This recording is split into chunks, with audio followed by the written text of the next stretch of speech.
Hello and welcome to our special TV debate here from Istanbul at the World Economic Forum. I'm Francine Lacqua. Well, over the next hour, we have a lot to discuss about. We'll be trying to answer this question. Will the Eurozone puzzle continue? Will we be able to survive? And if we don't survive as a Eurozone, what will the impact be not only on the Eurozone area, but also on the borders outside the continent? Well, I'm very pleased to say that we have a great panel with me to try and discuss this very difficult question. On my left, Mr. Basha, the Governor of the Central Bank of Turkey, Giuseppe Recchi, Chairman of ENI, Andrei Kostin, Chairman and the Chief Executive of VTB Bank, George Papaconstantinou, the Minister of Finance of Greece, 2009-2011, really in the eye of the storm, and Alexander Stubb, the Minister for European Affairs and Foreign Trade of Finland. Thank you so much, guys, for joining us today in this very topical debate, but also very difficult debate. Now, before we start, I just wanted to put a question to the floor. I want to see how many of you actually think that the Eurozone will survive in its current format, meaning how many of you think that the Eurozone will still have all its members 12 months from now? And I want to see some hands up. All right, at least our panelists are more or less optimistic. I think it's about 35% of you out there thinking that it will survive in its current form. So we'll see whether that changes by the end of the panel. Now, Mr. Papaconstantinou, let me start with you, because you were really in the middle of what became, or what is, one of the most difficult tasks for Europe and for Greece. Do you have any regrets that actually the austerity measures imposed, I know hindsight is a great thing, but that the austerity measures imposed were just too harsh for your country? And by giving it in, sure, you were reducing the debt, but actually it doesn't make the situation any easier for Greece today. Well, the regret is that we got to the place where we started. If measures were taken much, much earlier, and by that I mean years earlier, we wouldn't find ourselves in a situation where a deficit of 16% and a debt over 300 billion. Having gotten there, there was no other option than a quick attempt to reduce the deficit. That involves a lot of austerity and very difficult measures. Wages down 30–40% in nominal terms. This has never been done before. I do regret the fact that even though Europe rallied, it took some time for this to happen. And I do regret the fact that we were in a fire brigade mode and we're not looking ahead 2 or 3 steps to change the architecture. And I think what we've seen these last 2 years is Europe discovering as we went along and making it up a little bit. It's a good thing that Europe got its act together. I wish it had done it a little bit earlier, in the same sense that I wish that my own country had faced its own problems, both fiscal and structural, way earlier than it did. Alexander Stubb, it was interesting, Mr. Papaconstantinou, likening the European leaders to a fire brigade, because they were trying to put out the fire instead of preempting what could happen. Are the European leaders still too slow, or is it just the way that democracies work, that the markets are very quick to react, but actually democracies need that much more time and able to take the harsh decisions? Probably a combination of the two. I think the fundamental problem is that you cannot have monetary union without some kind of an economic union. In that sense, this whole debate about growth and austerity, I find it quite absurd. I think you actually need both. This might sound awkward, but you need growth-sterity. If you look at the countries that have both taken austere measures, such as Germany, Finland, why not Sweden, or even the BRICS countries, which all fulfill the Euro criteria, they are the ones who are at the same time growing. The big problem is that previously in the European Union, we've dealt with institutional crisis and enlargement crisis. Now we're dealing with a fundamental or an existential crisis where 2 things are under attack. One is the Euro and the other one is the Schengen. But for the past 2.5 years, I think we've done pretty good ad hoc measures. Yep, democracy lags behind. Yes, our heads of state government lag a little bit behind, but they don't have the real instruments to deal with it. That's why we have to play it day by day. Governor Basha, when you talk about growth-sterity, which I never heard of, which is actually an interesting and an important concept, is there not a problem that if we are already in a recession or nearing a recession and you put extra austerity measures, then that's when we're really in trouble? I mean, it depends, I should say. Our experience is in line with what you call growth-sterity, difficult to pronounce. But there is a literature on expansionary fiscal contractions. So fiscal discipline may help. But it depends on the circumstances that you have. Turkey, for instance, in 2001 had extremely high real interest rates. The debt burden was 90%, was not as high as Greece. And there was an inflation problem and extremely high interest rates problem. So in Turkey, austerity really helped by reducing the interest rates and thereby helping growth, actually, by building confidence and helping growth. But it may not work everywhere because each country has a different circumstance and one should very carefully study the consequences. Mr. Recchi, how concerned are you that now Italy is in the eye of the storm? Of course, you know, we talk about financing, and when you hear a lot of Italian politicians, they seem to suggest that actually these yields are so high, not really because of what Italy is doing, because they are taking deficit cuts and putting in austerity measures, but because actually they're concerned about Greece, they're concerned about Spain, and so it's very difficult for a politician to control what happens, of course, outside your country. It is correct, and I would recall that Italy 3 years ago had more or less the same economic scenario. The total debt cost is about 4.2%. We had an inflation of 2% and growth rate below 1%. And under this scenario, the forecast of the debt curve was to be at 95% debt over GDP by 2030. So going from 120 to 95, which is still high, but what the markets buy is the trend. So Italy was showing that having a primary deficit surplus, Italy was able to pay and to service its debt and to correct this total amount. And the whole world was stable at the moment. Then suddenly, because of the Greek situation as it was put up by the Germans, the point of view changed completely. And instead of focusing on the debt service, the world started focusing on the total amount of debt. And so it asked countries to consolidate their assets and liabilities. So Italy was sustaining that service because it had big assets enough as savings of the families compared to big debt, and that was more or less in good balance. And Italy was exporting and was growing. Once the market asked to lower the debt, this consolidation became a requirement, and that means going to the pockets of the citizen, asking with taxes to put the money to pay out the debt. And this is creating the austerity that we're talking about, which is having an effect on the economy. Mr. Kostin, how much does this actually affect your business, and does it affect Russia? Because it seems that a lot of the times European leaders, you know, think of themselves, think of whether the Eurozone will survive, but we tend to forget sometimes the impact this could have outside our borders in Russia, but also the emerging markets. If I may, quick comments on what my colleague said about integration, just a few words. I think what we have now situation, it came from the fact that over the last decade or so, the European Union focused on expanding rather than deepening the integration. So what we have now is half-done integration. We have monetary union, we don't have fiscal union, we don't have a united economic policy, and we don't have united government, which you said about democracy, but if there is more power to some kind of the European government or European management, then the decision might be taken much quicker. As far as the banking sector is concerned or outside, I mean, first of all, of course, the European banking sector is very much under the threat.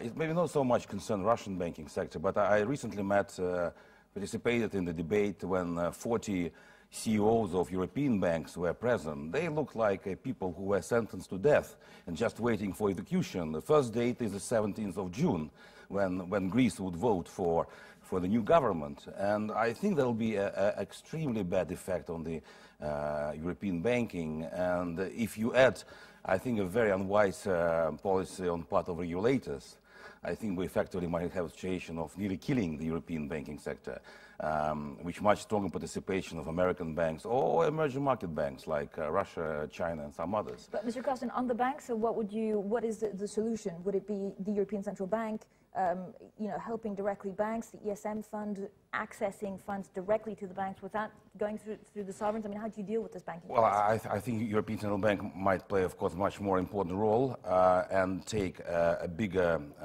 or governments or central banks should take a bigger maybe burden when writing off the Greek debt if the situation to be resolved one way or another. In addition, I think European regulators should be much softer on Basel III at a time when banks experience extremely difficult situation for themselves. Alexander Stubb, do you agree, is the banking system what worries us the most at this moment? Because if they're not lending, then this grinds to a halt any possibility of recovery. It's one of the problems that we have. I mean, I think we should isolate the Greek problem from, for instance, the Spanish problem. In Greece, it's essentially a problem of debt. And in Spain right now, it's of course essentially a problem of the banking sector. But the banking sector in Spain is very different, for instance, from the banking sector as it was in Ireland or in Iceland, where in both cases you had many times the GDP over was the banking sector, whereas in Spain it's quite a lot smaller. So what we're trying to do is manage all these crises. But if I just come back to one point that's often made, is that we are not helping Greece enough. Here, one figure that I find quite mind-boggling is that Marshall aid post-World War II from the United States was approximately 2.5% of the GDP of the whole area. So far, if you take European help, IMF help and others, in terms of bank loans and guarantees, we have helped Greece with 170% of their GDP. So all of those who come and tell us you're pushing too much austerity, not enough help, I think that argument falls away. Mr. Papaconstantinou, 170% of GDP, and yet, I mean, your argument would be what, that it's not only Greece, but it's a European problem? Because I guess, you know, how you rebuke that is that Greece is within a European Union, so you don't have control of your currency, obviously. We've been saying from the very beginning that, yes, Greece has particular problems, but it's a broader systemic problem.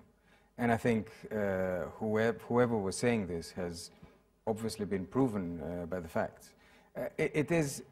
One thing is to look at the level of support, which has been very, very big.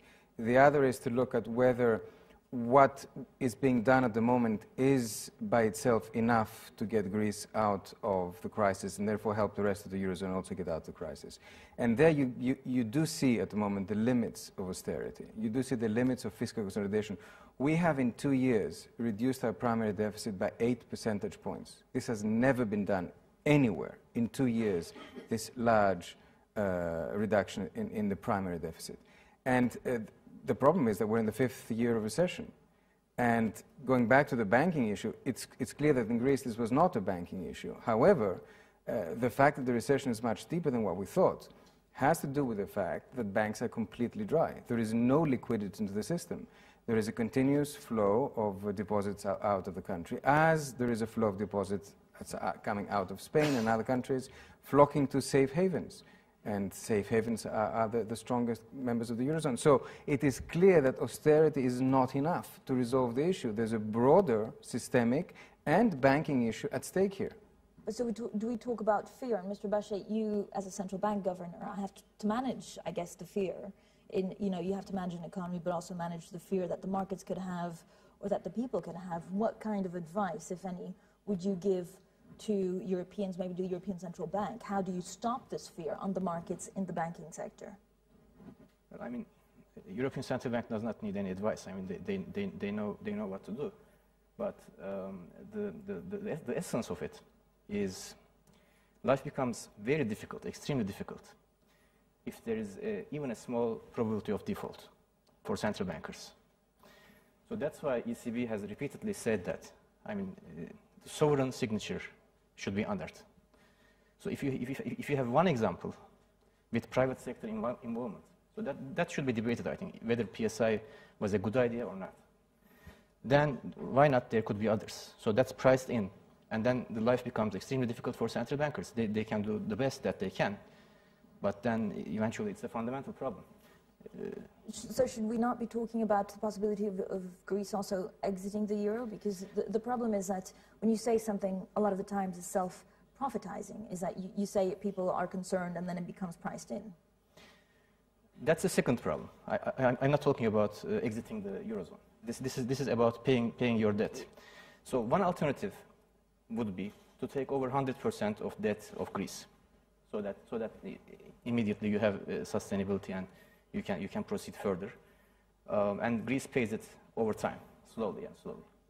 So the second alternative would be to pay it fully, but then with 140%, 150% debt burden, it would be questioned. It's not easy.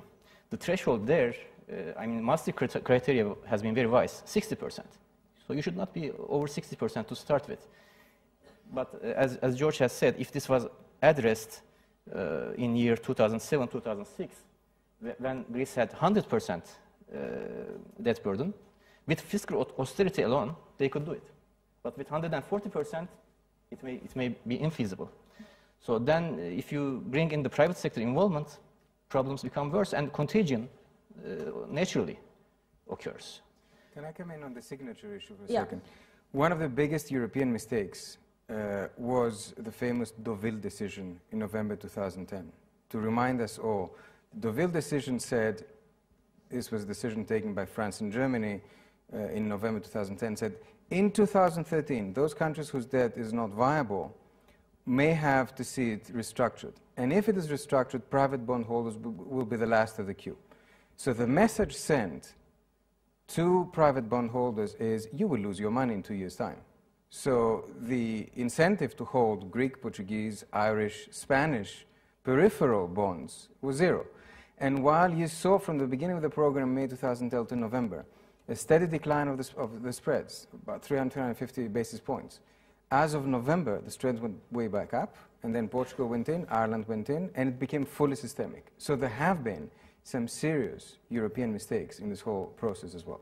I guess the counter-argument would be, why should the taxpayer, pay and have all the burdens? If you want to do that restructuring, you don't announce it 3 years ahead. You do it. Mr. Costin, I think in Deauville, they basically announced it 3 years ahead because they realized possibly that it was a mistake, because if they said from now on, then that's a serious trouble, isn't it? Was that a mistake?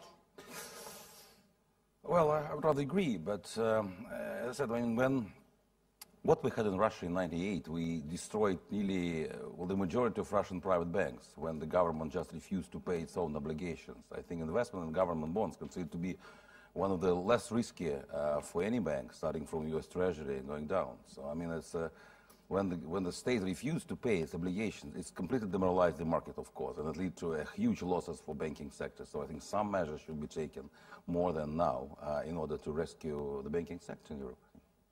What do we need now, Mr. Reiki, to put the banking sector back on its feet? I guess it's giving a message of firewalling, if someone were to leave the Eurozone, or at least try and stop this systemic risk spreading to also the banking system more than it already has? It's all a matter of connecting perception, which turns into reality. So when this is the rule of the world. Your reality is other people's perception. And when perception goes as it went for the Eurozone in terms of capacity to sustain its obligation, turning back to the real reality, which is sustainable, takes more effort. So everything that the countries are doing now, and my country has been starting with very harsh measures to try to correct this perception, really fix the national perception. Now the point is how to fix the European perception of its own capacity to rule and to protect the system. I think that every measure that has been taken so far has always focused on savings in particular. You remember that the central bank uses a capacity of playing with interest rate, focusing on saving to protect savings. That's why they were a bit late in reducing the interest rates when the markets were demanding for a reduction. And now it's focusing again on saving because they need to protect the banking system, and all the money that is coming from ECB into the banks remains in the banks. So I think that the focus of the economic circle is the enterprise, is the corporation, because if the corporation doesn't grow, it doesn't create employment, which doesn't create wages, which doesn't create spending capacity, consumer taxes, and so forth. So I think we need a very strong and very fast measure to give the sign that the European zone, under political decision, is a unified zone with one rules for which apply to everyone. What kind of, I mean, we talk about the ECB either putting extra money or buying extra bonds. What kind of message do we need? I mean, I know you say we need something strong, a unified voice, which we haven't really had so far. No, the typical instrument for nations to boost or slow their economy was their monetary policy. And as I said, I don't think that the European Central Bank is playing a monetary policy for growth at this moment and for the enterprises. So yeah, I think it should be let go to play the interest rate game for boosting the economy and for the creating growth. And this is forbidden in the mission of the central bank, which is trying to find side measures to give some liquidity to the market, but is really prevented by doing the real game. Mr. Stem, we know what the ECB's mandate is, but certainly in these extraordinary times, maybe they could have a bit more wiggle room than they say they have. I think you're putting me on a very uncomfortable spot. I'm just a humble minister. I would never give any advice to our great leaders in the European Central Bank. I would argue that the European Central Bank has basically been doing its job, I would say, for the past 2.5 years. As a matter of fact, ever since the 9th of May 2010, when we started the rescue operations. And I want to keep my hands off the European Central Bank. I think we had two game changers about a year ago, half a year ago in Europe, and both of them are called Mario. Mario Monti in Italy was the political game changer, calmed things down at the time, and Mario Draghi was the banking game changer in the European Central Bank. What they have done, the measures that they have taken, are of course within the limits, very close to them, of their powers, but they've been doing the right things. I would not be blaming the ECB. I would be perhaps blaming us, the politicians, for slightly slow movement. You earlier mentioned the fear factor on the markets. Do you, by the way, notice that there's a very close correlation between the organization of an extraordinary European Council and tremendous market mayhem? They seem to go hand in hand. Hopefully we can calm things down by the 28th of June. We've had 18 meetings so far. 23, You've ever since Lehman Brothers, yeah. Alex, talk to me a little bit about what needs to happen for Greece to stay in the euro. I mean, apart from the voting on the 17th of June, you think that Greece... Before we go to that, can I just a quick point, because I'm an ex-humble minister and I can say whatever I want on the ECB. so I actually agree with Alex in the following sense. The ECB today is a completely different animal from what it was 2 years ago. Without saying so, it has shifted its position. And I think it's one of Jean-Claude Trichet's legacies that he actually moved the bank while pretending not to. And while saying to the politicians, you guys do your job, because you're not doing it. And you're forcing me to take it upon me to save the Eurozone.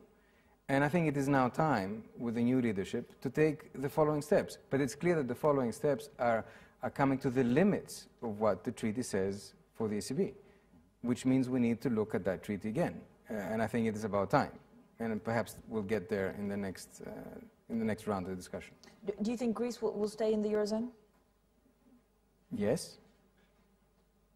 I do, more seriously. What happens if it doesn't?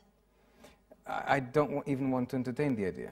There is a very good study from the National Bank of Greece, came out a few days ago, that shows that an exit... First of all, I don't think there's such a thing as an orderly exit. This is fantasy. I think every exit is disorderly, and it brings chaos and mayhem. And it halves incomes, and it produces inflation at the order of 30–40%, and it reduces GDP by another 20 or 30%. And then the country finds itself in a difficulty to buy medicines, on which we import most of them, oil, on which we import all of it, and foodstuff, on which we import about 60% of what we need. So it's not an option, and it is, and we will do whatever it takes to make sure that it is not an option. Alex, is it an option? I don't think it's an option, but it's all up to the Greek people themselves. In other words, they have elections on the 17th of June, and you basically have two opposing parties, if you will, one coalition with the Socialists and the New Democracy, and on the other side you have Syriza, which is a radical left-wing party, which has basically said that it will not stick to the programs created by the IMF, the ECB, or the Commission. If that is the case, I think the buck will stop. and in that case we will go into a disorderly way. The interesting thing, of course, with the Greek elections, and I made the observation that I think it's the first time in the history of European integration that the Greek elections are much more followed and much more interesting than the French national elections. And Andrei, do you have contingency plans in place if we were to see a Greek exit? I know if you speak to a lot of the European leaders, they say, we don't have a plan B, we still don't have a plan B because we don't want to think about it. But as a businessman, you must have things in place that if Greece were to go back to the drachma, you're ready for it. Yeah, I mean, first of all, though I still believe that Greece will stay, I think that the option is becoming more and more option because there's no solution. When there's no solution, there should be some options to resolve the issue one way or another. And I still don't see the political unity or enough political will to resolve the issue, though of course the departure of Greece would mean practically the failure of the whole European integration for the last 50 or 60 years, which will be, of course, a disastrous result. But contingency for Russia, you know, it's a little bit broader term effect because our Russian banking sector, financial, not directly exposed to what's happening in Greece or even in the European financial sector. Of course, for Russia, the key issue has always been the price of oil. If the price of oil, as our analysts in the bank forecast, can go down to $80 as a result of the Greek departure, then Russia might lose 2% of the GDP growth, and with effect on the banking sector, on our clients, as it happened in 2008, 2009. So I think, yes, we do have contingency plans. We already started to be much more conservative in our policy of lending than we were before. We already considered the risk of situation going from bad to worse. And Europe going in recession and so on and so forth. What is the risk if Greece were to actually leave the euro? Are we going to see mayhem on the markets? I mean, that will certainly affect VTB Bank. No, our concern, of course, definitely the global recession, the recession in Europe, which will lead to. I mean, for us, the problem is our exporters, it's our major clients, you know, in corporate lending. If exporters started to lose their income, if the prices in commodity goes down, if the demand goes down, and the oil prices go down, that will affect the whole Russian economy, all sectors, including banking sector. And so, from this point of view, as I said, we are very much conservative on capital adequacy, like other banks. The question was why they're not lending money to the real sector. They do have liquidity now. ECB, I agree, it provides enough liquidity for banking sector, but they don't have capital now. They're selling assets. They're not lending more money. They have concerns about recession, and they have concern about their capital. So that's a key point for European bankers. Mr. Recchi, if Greece were to leave the Eurozone, will Spain need a bailout? What happens to Italy? Is this going to be a sequence of events like the dominoes? And if we don't see Greece exit, how long are we going to hear about this crisis? Is it another 2-3 years? Because it's a slow-burning crisis, which is really hurting the markets and confidence, possibly much more than if it were a quick event. I'm a humble energy guy, so you're asking me questions that you should ask to economists. But I would say that the reaction of events is uncontrollable, and I'm surprised that no economist can really put up a number, because there must be a number of the worst case, and we should be able to compare what's the worst cost between that case or sustaining Greece and sustaining all the countries. So this is not happening because evidently the consequences are so open and so unpredictable that nobody can make a math out of it. But what we see now that is happening is referring to companies' management and companies' turnaround. Every country is trying to apply the typical action that you do in a turnaround. So they're trying to stabilize their system, and that's why we have the measure Monti. The first Mario is doing this greatly. And the second round is how to implement with the resources you have available the next strategy, which is the growth. So every country is trying to do it. Some are more successful, some less. But at the end, you need, as we said before, one key action that convinces the markets that all these measures have an effect. And this is still not happening. And that's why the Greek election, I don't think, will be a turning point. I think the turning point should be one strong political decision taken by the leading countries that the new governance has been set. And governance is about ECB and is about the European political system. Mr. Stubb, I know you wanted to react to some... I mean, one of the problems that we have in this debate broadly around the world is that we are mixing things. One thing is dealing with the crisis as it stands. Everyone is playing it day by day. A second one is the structural changes that are needed in each and every member state. A third one is how do we find growth? And then the fourth one is the future institutional structure of the European Union. And the problem why the markets are reacting the way in which they are is that they are not able to see the difference between these debates.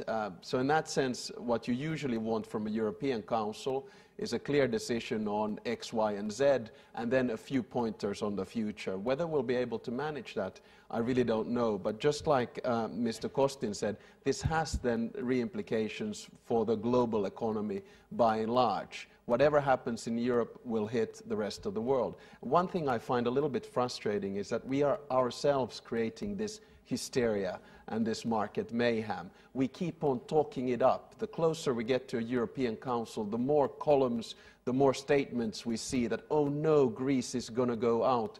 Oh no, we're going to have to bail out Spain. Oh no, the banking sector is not doing well. And no one has really a clear vision of what to do at the end of the day. So I would suggest that three instances of people need to calm down. One, politicians. Two, bankers and economists. Three, the media. The media, actually, we did have a survey that said that for, I think, every 20 headlines on the European Union, the euro fell a touch. So there is a correlation. But of course, the media has to do their job. I mean, Mr. Reiki, I know you want to react. We need to. I agree with what was said. Again, we are really creating a problem. We're creating this perception, which is creating a reality, because all the fundamentals trading of the fundamentals of economic KPIs of the world remain the same. We still have huge areas of the world which need to grow and have capacity to grow and need the technology transfer from the developing countries that help that.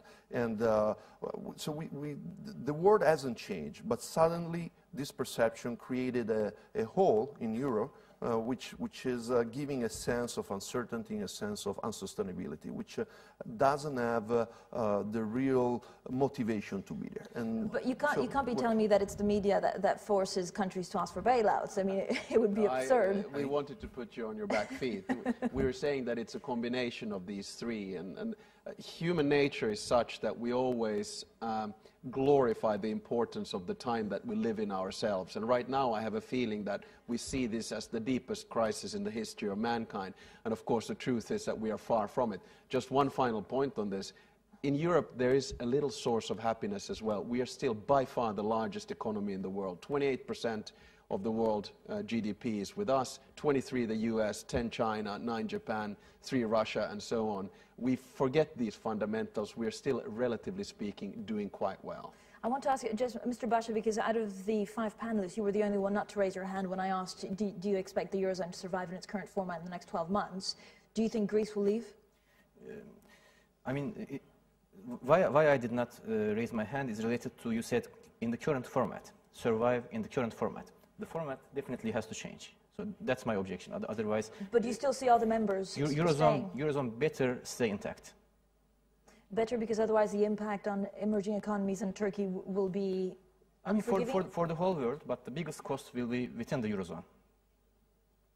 Because then we have to start from scratch. I mean, the reason is, if one country exits the euro, there is a possibility that other countries may also exit the euro.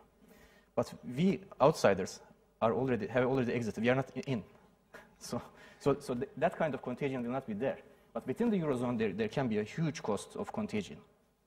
Yeah, because you're saying that basically if one country leaves, then all bets are off for the others. For the members, yes. Yeah, for the members. Mr. Kostin? I just want to say that I think the world did change. It changed in 2007, 2008, when we actually overlooked the crisis. And that's probably now why we're talking now so much, because we overlooked the crisis in 2007. We don't want to overlook it again. And I think that's changed a lot. I think what we have now is a continuation of what happened in 2007. So I think that's why at that time we didn't have any contingency plan. That's now we are talking about this because we want to get ready for the next wave. I think it's just quite understandable. But are we ready or are we not ready for the second wave? Well, I think definitely we're much better ready. At least in Russia, we have all the contingency plan which we had in 2008, plus we have additional measures. And I think today, I hope that most of the government and international institutions are much better prepared for the second wave of crisis. Mr. Papaconstantinou? I actually want to agree with what Erdem said in terms of in its current form. It will have to change. There is no question about it. This is not an issue of how many members are in. I think they will be the same members. But it is that the basic rules of engagement have reached their limits. We are now in a state where the basic tenet, which was the irreversibility of the process, is being called into question.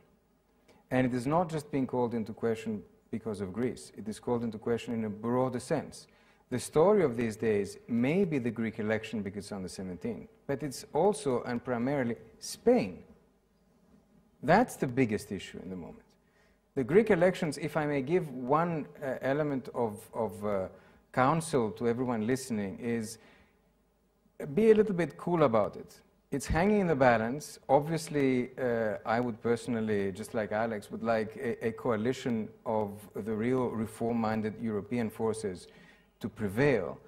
But we live in a democracy, and you never know what the result of election is. And the rest of Europe should react to whatever result with a bit of sang-froid, okay? And a little bit of distance and waiting to see how things develop. But we have an urgent issue at the moment, which is that you have a country whose fundamentals are okay. If you look at the Spanish deficit and debt fundamentals, they are okay. They're not out of whack, and which is facing tremendous pressures. This is not due to Greece. This is due to broader systemic issues, which need to be faced, and they need to be faced now. And in that sense, even though I agree with the compartmentalization that Alex was making before, fiscal, structural, growth, and systemic, etc., I think time is now compressing. And we now need to do the extra steps in the banking sector, talking about the banking union and the European guarantee on deposits. On Eurobonds, we need to do the extra steps. Yes, on the fiscal compact as well, which is the necessary step to get to some kind of mutualization of debt, and to finally a growth package which is worth its name, because we've been talking about it but haven't been seeing anything. So we need to very, very fast now move ahead. If we don't, then we'll find ourselves in a very difficult place.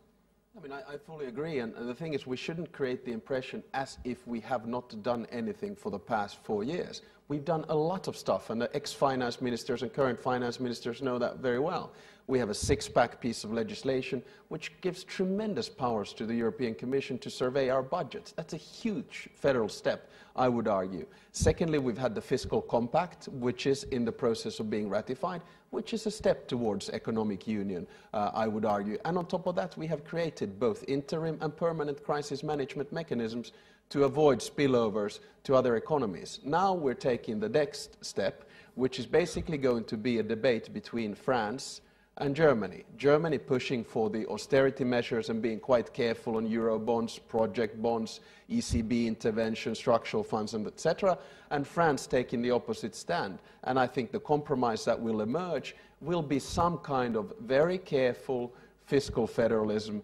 Even in Eurobonds, it's not only about dishing money into bad economies. You can find different types of Eurobonds for AAA-rated countries or at a 60% margin or whatever. So we're doing a lot of stuff.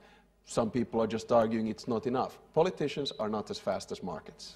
But so the point is that what you need then is to talk with a common voice, I guess, because that would give the impetus to markets that they're asking for.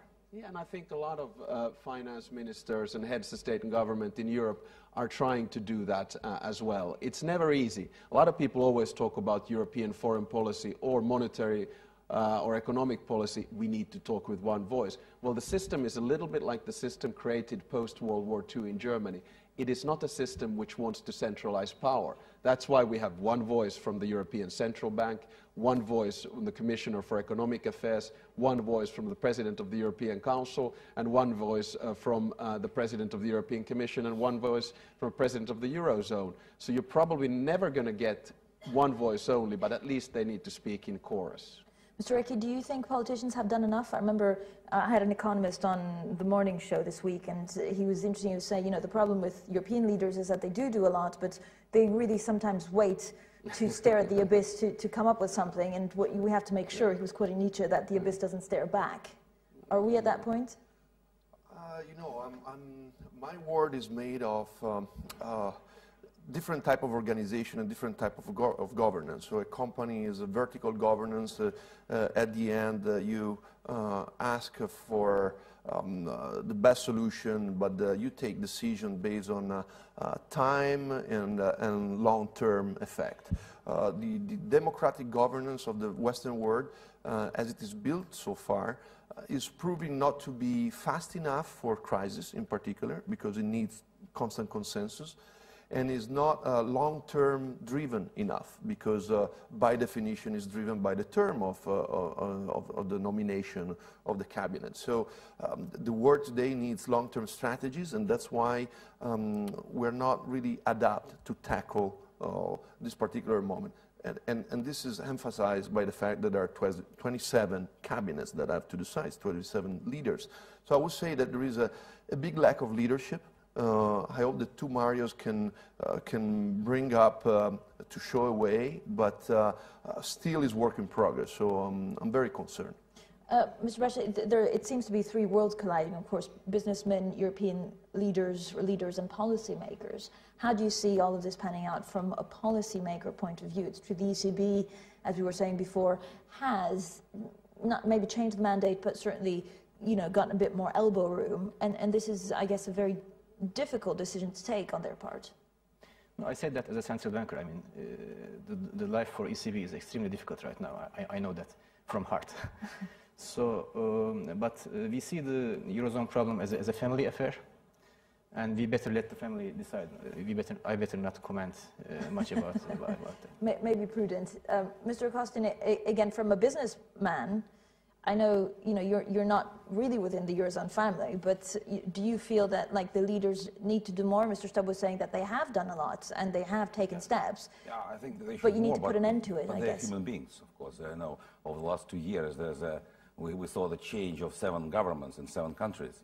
So definitely, I think from internal point of view, from domestic policy, they also limited in what they probably can make. And another very, I think, very concerning feature is that we see the social discontent in many European countries, which should be taken into consideration. But that's the situation when to stay as it is, I think, the worst decision. So one or another way, the politicians should move. And of course, the change of leaders doesn't necessarily help.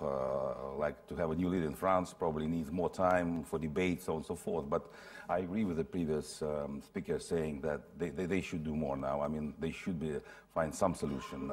And for this, I think, first of all, Madam Merkel should probably make more steps, and France as well, but which is a difficult decision, I agree.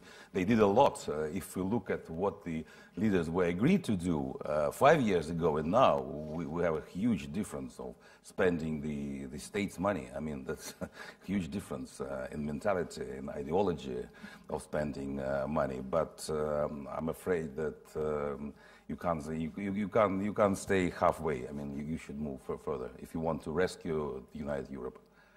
You have to do it. Mr. Papaconstantinou, I just wanted to ask you a very quick question, something that you had said a long time ago. You're saying, we are steering the Titanic. This was almost a year and a half ago. How would you describe the situation now? And would you also urge Spain, if they need a bailout, to ask for it sooner rather than later? Because it seems that every country that has applied for help did it a couple of days after they said, no, we don't need a bailout. And actually, if you access that fund quicker, then maybe it calms the market a little bit. What I had actually said is that we were heading straight for the iceberg, and the previous captain was asleep in the cabin. and there were elections, and the new captains actually turned the wheel, and we still are not, we haven't fallen the iceberg. I would not want to, in any way, to give advice to another Eurozone country at which point it should or should not ask for the support mechanism. It is a very difficult decision. A lot of countries have said that they do not want, Portugal did not want it, we did not want it, but we were faced with markets that closed very, very quickly, whatever we did.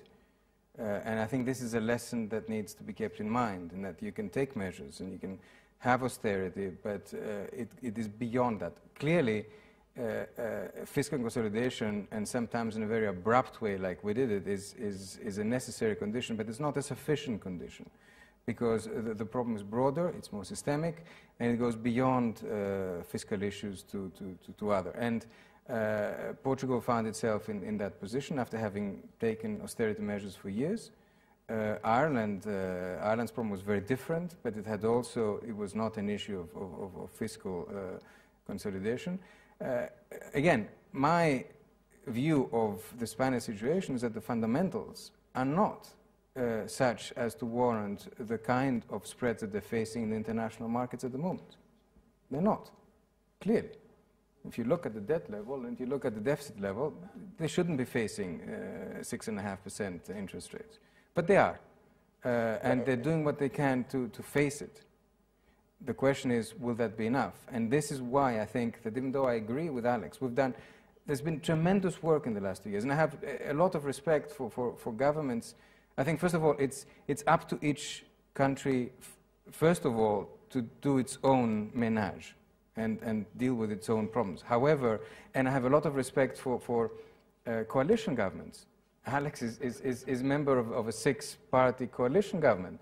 It's not easy to pass through the Finnish parliament, as it's not easy to pass through the German parliament, measures to give taxpayers' money to other countries, even though they're loans. Okay? So I do accept that. However, it is clear to me that even though we've moved a lot, we haven't done it at the right pace, and we're not there yet. And I think, in a certain sense, this is the moment of truth, because it's gone beyond peripheral countries to what is much more of the core of the Eurozone. Alex, do we not need a federal European state, federal states of Europe? Because, as we're saying, we're treading around politicians. I remember interviewing Mario Monti at the time, who was just, I'd say just a professor, a couple of days after Greece actually asked for bailout. And he was saying the problem fundamentally is that politicians are too polite to each other. So even for the deficit, although some of them were breaking the rules, no one actually took charge. I guess the only way to take charge is to have United States of Europe. Well, to be quite frank, I've come out of the closet personally many years ago. I am a federalist there, so I'll say that straight away. I do think that at the end of the day, you cannot have a monetary union without economic union, probably filled in with some kind of political union. While I'm a federalist, I'm also a realist. I understand the limits of sharing sovereignty or pooling sovereignty on a supranational level. So I personally think that the European Union is always going to be more than an international organization, but less than a state. And what we are seeing now are the building blocks of what I would call fiscal federalism. We see it with the six-pack piece of legislation. We see it with the fiscal compact. We see it with the whole debate on project bonds, on euro bonds, these types of elements. But we're probably never going to see a full-blown European federation as such. The interesting debate here, of course, is that we've gone into a world of localists versus globalists. There's no left-right divide anymore. Localists are anti-European, anti-Euro, anti-immigration, anti-globalization, and globalists look for solutions pro-European, pro-Euro, pro-immigration, and pro-globalization. And at the end of the day, we're going to try to find a balance between these two. Final point on this, I find it rather amusing that a couple of decades back, and even in the last decade, everyone talked about, let's bring the Union closer to its citizens. I would argue that the European Union is closer to its citizens than it's ever been before, and that is because of the financial crisis. In, for instance, Greece, people are frustrated that the EU is forcing it to do austerity measures, and in a country like mine, up in Finland, people are frustrated that we have to pay to other countries. So the EU is really under your skin right now. It certainly is.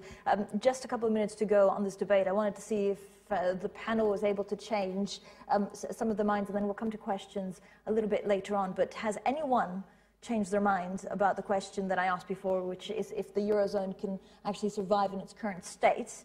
If you have changed your minds, raise your hand. Right, so no.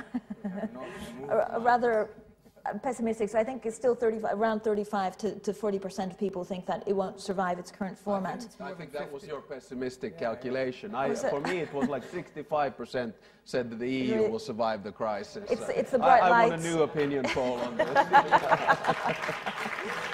It's the bright lights, and journalists are known to be maybe more critical. I wouldn't use the word pessimistic. Mr. Basha, would you, we just have to wrap things up, but very quickly, do you think that Turkey will ever be within the euro? I mean, would you feel uncomfortable if actually your currency were not to be managed by you, but from someone else in Brussels?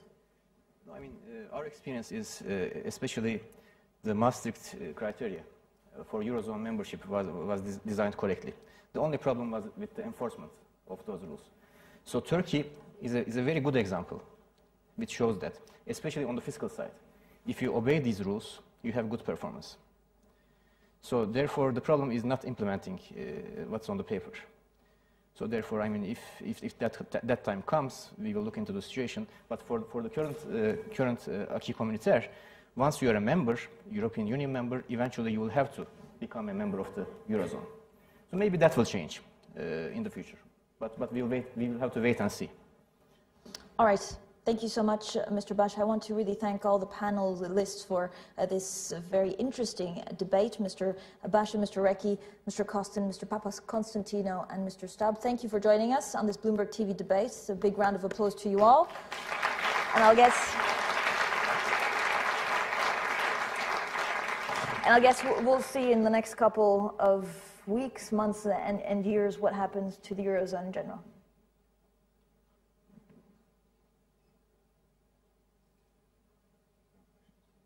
Great, guys, thank you so much. So we'll continue now the session with questions also from the audiences in just about 2 to 3 minutes. So we'll start with questions from the floor. If anyone, yes, now a question from so if you please stand up, we'll get you a microphone, I think. And then also say where you're from and who your question is addressed to. And this is from the Global Shapers. Yes, Brian Bound, Global Shapers. Microphone? Microphone. I think we need a microphone. Yeah. Great. Hi, Brian Bound, Global Shapers from London. It seems like this is a massive game of chicken being played with the competing interests between the different countries. Where we're in this delay or pray scenario, where we're either betting that the situation will resolve itself, or we are letting the instability fester and with unforeseen long-term consequences. Do you think this is equivalent to U.S. banks being too big to fail? Your question is to Brian, to the entire panel. All right, we still have. I wish we'd had an extra 2 hours, George. Okay, the prisoner's dilemma has a suboptimal result where you end up and everybody's worse off because you haven't actually found the strength to cooperate. So I hope we're not getting there. I see some very clear parallels to the US. And I think that the fact that the US has been so vocal in this whole debate from the very beginning is because the US has been through Lehman Brothers and knows that you need to move fast and you need to put a lot of money on the table. Money is not enough, but you need to be very clear on the power that will convince the markets that certain outcomes should not be even envisaged. And it's a shame that the Eurozone didn't take that lesson early on. I think it's getting there, but again, as I said before, I think it should have gotten there a bit earlier. Question? George, let's wait for the microphone. Yeah. I'm George Kaselakis. I'm also with the Shapers here in the forum, individually with the Open Fund in Greece. I would like to ask anyone here on the panel, in my country, the elephant in the room is the impending election, which has degenerated, unfortunately, in a more or less overdue referendum between the forces that say that we should renegotiate the loan agreement and by extension perhaps immediately exit the Eurozone, and the ones that say that we should implement the austerity measures that are provisioned in these agreements, which are more or less like a cancer drug. You have to get a lot worse before you get any better, and you might still not make it. So it would really help the choice that my people are facing if anyone here could indicate that by following these austerity measures, in the next 5 years, Greece will be able to return to raising money from public markets, and that Europe will not require any further firewalling. Thank you. Alex, does anybody know the answer? I don't think anyone can give you that promise. I mean, was it Churchill who said that we can promise you only sweat, blood and tears? And I think that's pretty much the line in which all of us are right now. I think in Europe we should wake up and smell the coffee. We are looking for an extended period of low growth. We're looking at an extended period of where our welfare benefits will be cut down. The bottom line and the big mistake that we did was that with the euro, when your economy is doing well, you're supposed to save. When it's doing badly, you're supposed to use those savings. Now we have all excessive deficits. We've been basically trying to grow and sustain our welfare states on the base of debt, and this just doesn't work in the long run.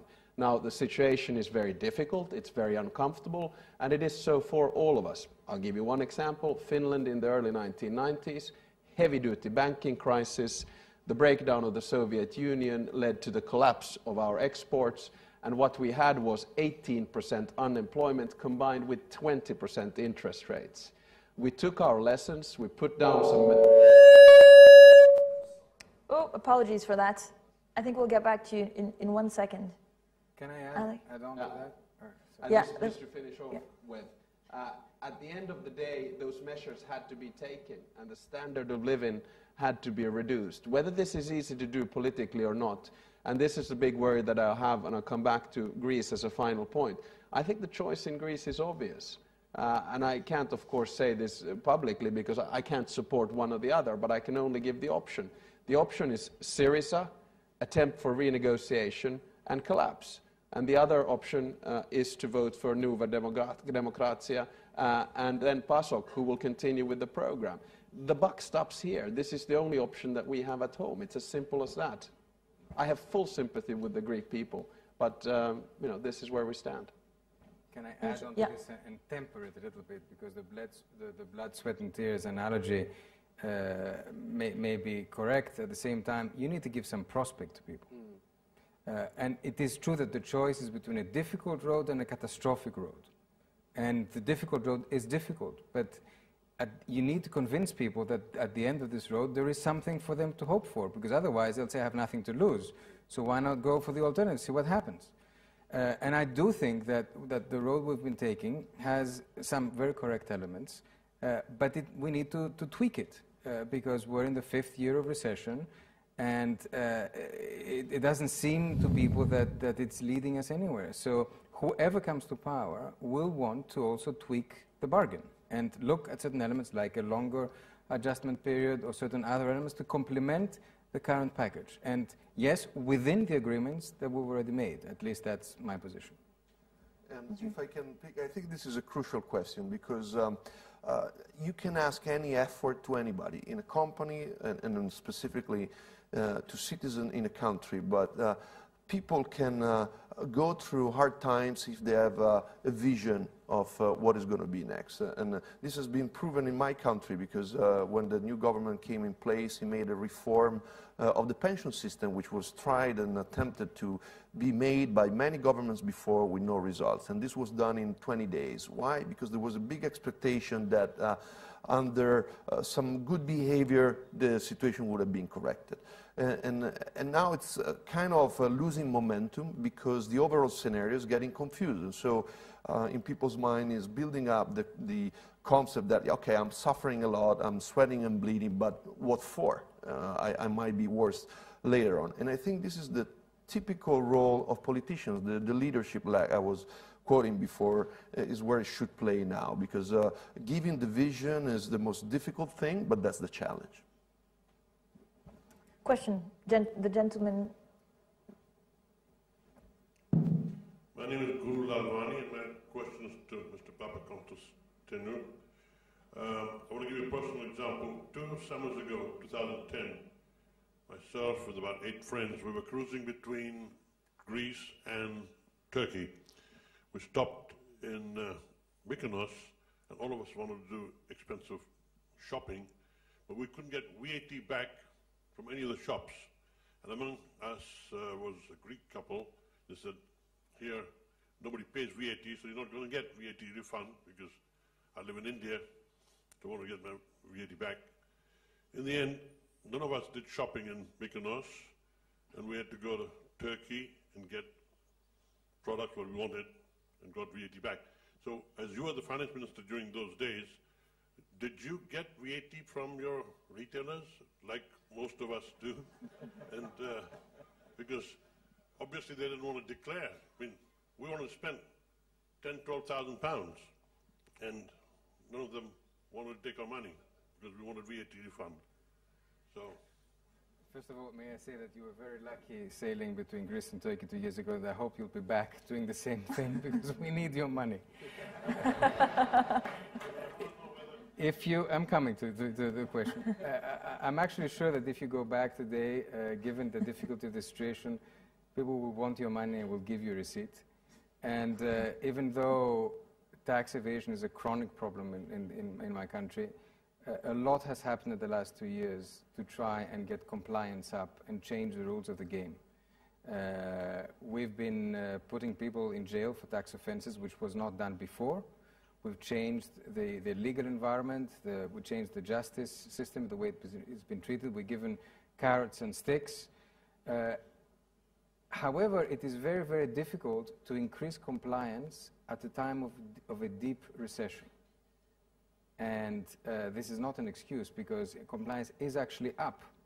But the more people are squeezed, the less likely they are to obey the rules that are down for them. And from my point of view, and from the point of view of the government that I was part of, we very much realized that tax evasion is a crucial element in any fiscal strategy, not only because it's the revenue that you're missing out, but also because it is a basic sense of justice for citizens. Because we're hitting on wage earners and pensioners, and we cannot be hitting on them and letting people off the hook that are not paying taxes or have expensive yachts and they're all tax-free, etc. And this is why a lot of emphasis has been given to this. We haven't resolved the problem, just like Italy, if I may, has not resolved it either, and other countries. But I think we've made great strides, but still there's a long way to go.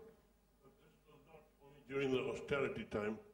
I understand from my Greek friends, this is a norm in Greece, even in the good times. This has been going on for many, many years. Only in the last 2 years, if I may say so, have we actually started doing something about it. Yes. Lady in the front row. Hello. Okay. Şebnem Kalemli Özken, Koç University and Harvard University. I'm a professor of economics and finance. I'm actually surprised that we focus so much on Greece and not enough on Italy and Spain. In the academic world right now, the consensus is the real risk is Italy and Spain. There is serious contagion going on, and they are too big to bail out. There's a bank run going on, there are capital outflows, sudden stop. Everything is going on right now, and it's masked by Germany financing it and the Target 2 system of Europe. Any other country went through this, Argentina, Mexico, Turkey, Uruguay, Korea, Malaysia, you name it, they end up collapsing. So the only solution we see actually is inflation in the short run. Yes, fiscal union, Eurobonds, these are great solutions. I'm sure Eurozone is going to get there, but in the short run, this situation has to be fixed. Academic world might be slower than markets, but clearly we are faster than politicians, I would say. So I would like to ask you, this is to the entire panel, what do you think, on the possibility of allowing some inflation in the short run, which comes back to Germany, of course? I'd ask the bankers here. I'll just give you a short-term answer on that. It's a bit of a taboo, and I don't see that happening. The only thing, I guess, as a Minister of Trade that I can celebrate is that the value of the euro is reducing, and that way we can get export-driven, perhaps, growth in one way or another. But for me, it's to start meddling about inflation and extending the powers of the ECB and changing its task against the will of some of its member states would be a little bit risky. So that's why I hand it over to either ex-ministers or central bankers who are much more informed on this than I am. My short answer is yes.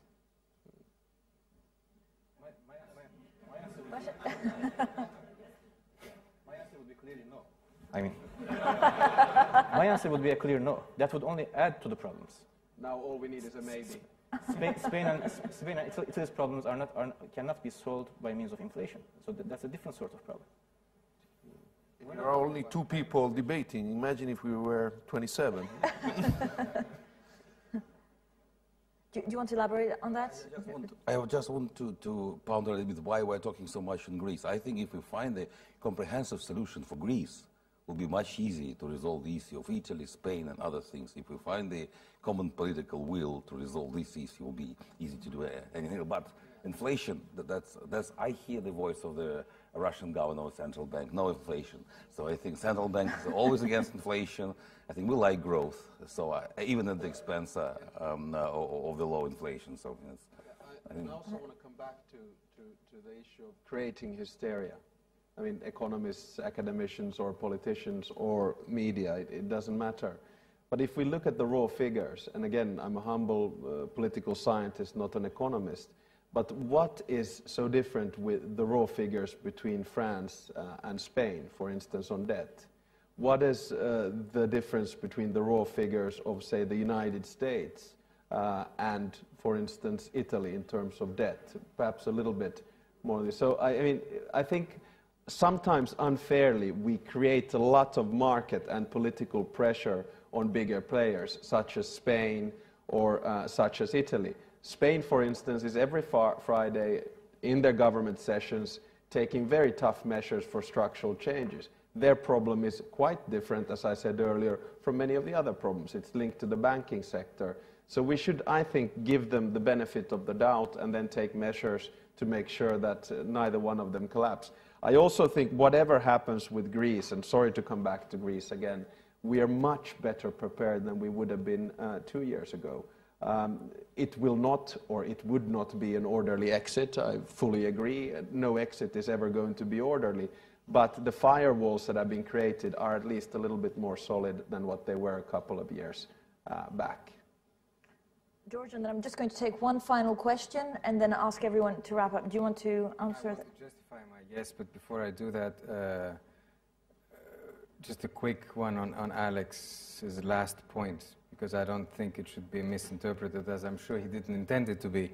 But firewalls have this bad habit of being swept away by tides very, very quickly and without you even noticing it. So let's not put too much faith on existing firewalls.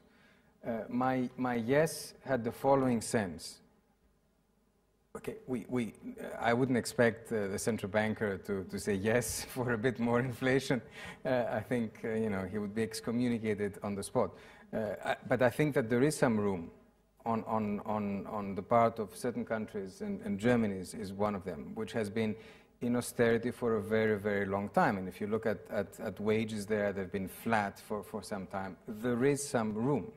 And I think that little wriggle room would allow you a bit more of a push at the moment when everybody's putting on the brakes. If we're all putting on the brakes, then the whole system just stops. So, I mean, this is basic economics. And I think we are beyond the point, and a little bit of stepping on the accelerator at the moment on certain countries, certainly not on my country, would be very helpful. One last question from the gentleman at the back, and then I'll ask you just to quickly wrap up the session. Ilya Kosych, I'm a global shaper from Moscow Hub. I have a question to Mr. Stubb. Finland has done a tremendous job fighting the crisis 2 decades ago, and you guys have nationalized the debt, and you grabbed the power of all the processes, including money supply, by the way, and then you have started implementing a number of structural reforms in the housing market, in banking, in direct investments, and And obviously, your experience here is much more valuable than the experience of Germany or France, because those countries just didn't have to face those challenges. They just don't have that background. And my question is, why cannot that experience be portable to some other countries? Why that does not happen in? Well, it's probably because the laws of crisis are not the natural laws of crisis are not exactly the same. Our crisis, yes, was a systemic one, and it was linked to the collapse of the Soviet Union, and also linked to a, I would argue at the time, rotten banking sector. So on the export and structural side, it was a specific case. On the banking side, I think Europe has taken a lot of the measurements that were taken in Finland, or why not in Sweden at the time as well, which had a very strong banking crisis. So I think a lot of the measures have been used throughout, but the problem is that, you know, a small Nordic country up in the periphery of Europe, comparing that to 27 member states, and the banking system doesn't work. I think banking regulation is in the pipeline right now in terms of legislation. Now people are even talking about a banking union. And if we start creating something like that, I'm sure that some of the measurements which we have learned about throughout this crisis will find in those measurements. So, you know, we did fairly okay at the time, but remember that we also made catastrophic mistakes right for the first 2 or 3 or 4 years into that crisis. We just don't want to live through that period ever again. Guys, thank you so much. We're running out of time. I'm just going to ask each of you in 45 seconds to maybe sum up what we've discussed and what you're taking away from the session. I mean, this Eurozone discussions have been going on since July of last year, so it's almost 1 year now. So the only element that's needed right now is to eliminate uncertainty. So if policymakers just can eliminate uncertainty regarding what will be done, that will be doing most of the job actually right now. I think the outcome was that Eurozone market is still the most powerful in the world. We have a number of people, we have the GDP size, so it's just a matter of a political decision. We need some courage to look forward on longer term, and no turnaround is possible without monetary policy. And I think that we're not just talking about a crisis, we're talking about a real reset of the way we know things should work. And so to go through this transformation, we need a new political governance for Europe. I think we expect a difficult time ahead of us. I think we'll see more challenges coming from different sides, but I believe that Europe will manage to take necessary decisions, first of all to keep the unity, and then to make further changes in order to provide a better management of the European economy. The Eurozone is a work in progress. I think we all knew it had some very serious weaknesses. We've lived them in the last 2 years.